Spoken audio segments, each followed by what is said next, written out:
Hello friends, welcome to my channel. ഇന്ന് നമ്മളൊരു special റെസിപ്പിയുമായിട്ടാണ് വന്നിരിക്കുന്നത്. കണ്ടിട്ട് നിങ്ങൾക്ക് തോന്നുന്നുണ്ടാകും ഇത് ലഡു ആണെന്നല്ലേ. ലഡു ഒന്നും അല്ല. നമ്മളിന്ന് തയ്യാറാക്കുന്നത് പൊട്ടറ്റോ ചീസ് ബോളാണ്. നമ്മുടെ ചീസ് ബോളൊക്കെ എണ്ണയിൽ കിടന്ന് ഇങ്ങനെ മുരിഞ്ഞുകൊണ്ടിരിക്കുകയാണ്. ഇത്രയുമാണ് ഞാൻ ഉണ്ടാക്കിയിരിക്കുന്നത്. 2 ഉരുളക്കിഴങ്ങും കുറച്ച് ചീസും മാത്രം മതി നമുക്കിത് തയ്യാറാക്കിയെടുക്കാനായിട്ട്. വൈകുന്നേരം ചായയുടെ കൂടെയൊക്കെ കഴിക്കാനായിട്ട് പെട്ടെന്ന് തയ്യാറാക്കാൻ പറ്റിയ നല്ലൊരു ഈവനിങ് സ്നാക്സാണ്. അപ്പോൾ നമ്മളിത് എങ്ങനെയാണ് തയ്യാറാക്കേണ്ടതെന്നുള്ളതൊക്കെ കൃത്യമായിട്ട് ഈ വീഡിയോയിൽ പറയുന്നുണ്ട്. അതുകൊണ്ട് വീഡിയോ മുഴുവനും സ്കിപ്പ് ചെയ്യാതെ എല്ലാവരും ഒന്ന് കണ്ട് സപ്പോർട്ട് ചെയ്യുമല്ലോ. 2 പുഴുങ്ങിയ ഉരുളക്കിഴങ്ങാണ്. ഇനി ഇതൊന്ന് നന്നായിട്ട് പൊടിച്ചെടുക്കണം. ഇത് ഉപയോഗിച്ച് വേണമെങ്കിൽ പൊടിച്ചെടുക്കാം, അതല്ലെങ്കിൽ കൈകൊണ്ട് നന്നായിട്ട് ഞെരടി ഒന്ന് പൊടിച്ചെടുത്താലും മതി. ഞാനിപ്പോൾ നന്നായിട്ടൊന്ന് പൊടിച്ചെടുത്തിട്ടുണ്ട്. ഇനി ഇതിലേക്ക് 1 ടേബിൾ സ്പൂൺ അളവിൽ മല്ലിയിലയാണ് ചേർത്ത് കൊടുത്തിരിക്കുന്നത്. 1 പച്ചമുളക് ചെറുതായിട്ട് അരിഞ്ഞതും കൂടി ചേർത്ത് കൊടുത്തിട്ടുണ്ട്. 1/4 ടീസ്പൂൺ അളവിൽ കുരുമുളക് പൊടിയും 1/4 ടീസ്പൂൺ അളവിൽ തന്നെ മഞ്ഞൾപ്പൊടിയും കൂടിയാണ് ചേർത്ത് കൊടുത്തിരിക്കുന്നത്. പിന്നെ നമുക്ക് ആവശ്യത്തിനുള്ള ഉപ്പുപൊടി ചേർത്ത് കൊടുത്തതിന് ശേഷം നന്നായിട്ട് ഇതൊന്ന് മിക്സ് ചെയ്യാം. ഇത് കൈകൊണ്ട് തന്നെ നന്നായിട്ടൊന്ന് ഞെരടിയെടുക്കുന്നതായിരിക്കും ഏറ്റവും നല്ലത്. അപ്പോൾ ഞാനിവിടെ കൈകൊണ്ട് തന്നെ നന്നായിട്ടൊന്ന് മിക്സ് ചെയ്തെടുത്ത് വെച്ചിട്ടുണ്ട്. അപ്പോൾ നല്ല സോഫ്റ്റ് ആയിട്ട് കിട്ടും. ഇനി നമുക്ക് വേണ്ടത് ചീസാണ്. ഇതുപോലെ 3 പീസ് ചീസ് ഞാൻ എടുത്ത് വെച്ചിട്ടുണ്ട്. ഇത് നമുക്ക് കടയിൽ നിന്ന് വാങ്ങിക്കാൻ കിട്ടും കേട്ടോ, ഇതുപോലെ ചെറിയ പീസസ് ആയിട്ട്. അപ്പോൾ അത് മാറ്റി വെച്ചിട്ടുണ്ട്. ഇനി നമുക്കൊരു ബൗൾ എടുത്തിട്ട് അതിലേക്ക് 2 ടേബിൾ സ്പൂൺ അളവിൽ മൈദാപ്പൊടിയാണ് ചേർത്ത് കൊടുത്തിരിക്കുന്നത്.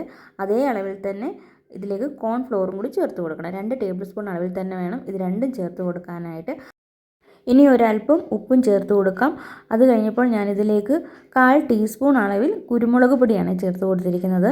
ഇനി നമുക്കിതിലേക്ക് ഒരു 1/4 കപ്പ് അളവിൽ വെള്ളം കൂടി ചേർത്ത് കൊടുത്ത് കട്ടകളില്ലാതെ നന്നായിട്ടൊന്ന് മിക്സ് ചെയ്തെടുക്കണം.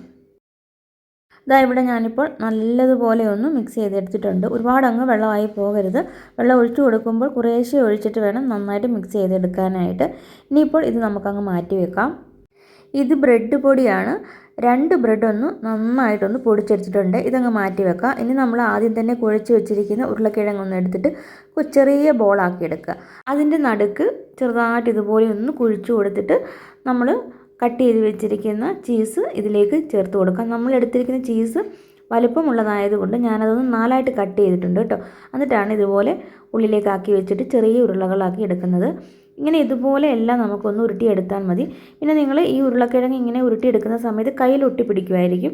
അങ്ങനെ ഒട്ടിപ്പിടിക്കാതിരിക്കുന്നതിന് വേണ്ടിയിട്ട് ആദ്യം തന്നെ കുറച്ച് എണ്ണയൊന്ന് കയ്യിലൊന്ന് സ്പ്രെഡ് ചെയ്ത് കൊടുത്തിട്ട് ചെയ്യുകയാണെങ്കിൽ കയ്യിലൊന്നും ഒട്ടിപ്പിടിക്കത്തില്ല.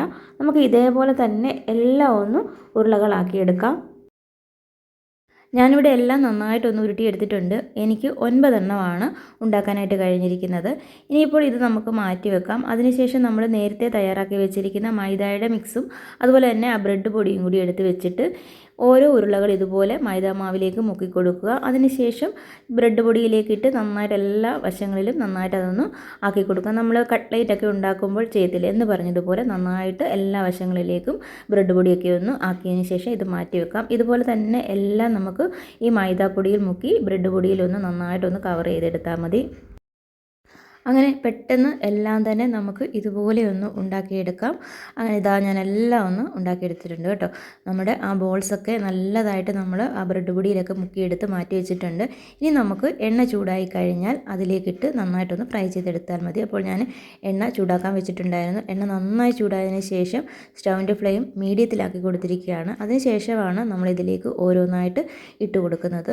ചെറിയ തീയിലിട്ട് വേണം ഇത് ഫ്രൈ ചെയ്തെടുക്കാനായിട്ട്. അതല്ലെങ്കിൽ അതിൻ്റെ മുകൾ ഭാഗമൊക്കെ പെട്ടെന്ന് അങ്ങ് ബ്രൗൺ കളറായി ഉൾഭാഗം ഉണ്ടല്ലോ, നമ്മുടെ ആ ഒരു ചീസ് ഉണ്ടല്ലോ, നന്നായിട്ട് മെൽറ്റ് ആകത്തില്ല. പിന്നെ ഇതിൻ്റെ എല്ലാ ഭാഗവും തിരിച്ചും മറിച്ചും ഒക്കെ ഇട്ട് നമുക്ക് ഫ്രൈ ചെയ്യണം. ഇങ്ങനെ ചെയ്യുന്ന സമയത്ത് വളരെ പതിയെ വേണം തിരിച്ചൊക്കെ ഇട്ട് കൊടുക്കാനായിട്ട്. ഉരുളക്കിഴങ്ങ് ആയതുകൊണ്ട് പെട്ടെന്ന് ഇത് നമ്മൾ ഈ ബോൾ ഉണ്ടാക്കി വെച്ചിരിക്കുന്നത് പൊട്ടിപ്പോകും കേട്ടോ. അതുകൊണ്ട് വളരെ സൂക്ഷിച്ച് വേണം തിരിച്ചും മറിച്ചും ഒക്കെ ഇട്ട് ഫ്രൈ ചെയ്തെടുക്കാനായിട്ട്. അപ്പോൾ ചെറിയ തീയിലിട്ട് ഫ്രൈ ചെയ്യാനായിട്ട് നിങ്ങൾ നോക്കണം. അതല്ലെങ്കിൽ ഉള്ളിലെ ആ ചീസ് മെൽറ്റ് ആകത്തില്ല, അത് അതുപോലെ തന്നെ ഇരിക്കും. ഇതിപ്പോൾ കറക്റ്റ് പരുവത്തിന് തന്നെ ഫ്രൈ ആക്കി എടുത്തിട്ടുണ്ട്. ഇനി എണ്ണയിൽ നിന്നിത് ഓരോന്നായിട്ട് നമുക്ക് കോരിയെടുക്കാം. നിങ്ങളിത് കഴിക്കുന്ന സമയത്ത് ചൂടായിട്ട് വേണം കഴിക്കാനായിട്ട്. അതായത് തണുത്ത് കഴിഞ്ഞാലുണ്ടല്ലോ ആ നമ്മൾ വെച്ച് കൊടുത്തിരിക്കുന്ന ചീസൊക്കെ ഇപ്പോൾ മെൽറ്റായിട്ടിരിക്കുമായിരിക്കും. തണുത്ത് കഴിയുമ്പോൾ അത് മാറും, പഴയ അവസ്ഥയിലേക്ക് തന്നെ പോകും കേട്ടോ.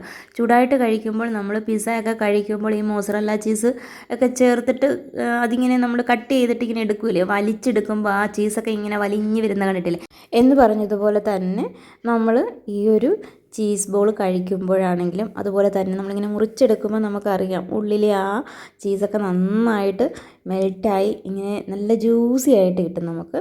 അപ്പോൾ എല്ലാവരും ഉണ്ടാക്കി നോക്കുക. നമ്മളെല്ലാം ഒന്ന് ഫ്രൈ ചെയ്ത് പ്ലേറ്റിലേക്ക് ആക്കി എടുത്തിട്ടുണ്ട്. ഇത്രയേ ഉള്ളൂ.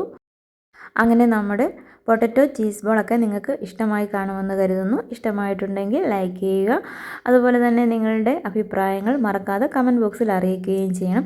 സബ്സ്ക്രൈബ് ചെയ്യാതെ കാണുന്നവരാണെങ്കിൽ ഒന്ന് സബ്സ്ക്രൈബ് ചെയ്ത് സപ്പോർട്ട് ചെയ്യണം കേട്ടോ. ഇനി ഞാൻ ഇതുപോലെയുള്ള നല്ല നല്ല റെസിപ്പികളുമായിട്ട് വരുന്നതാണ്. എങ്കിൽ പിന്നെ വീഡിയോ കണ്ടുകൊണ്ടിരുന്ന എല്ലാ കൂട്ടുകാർക്കും താങ്ക്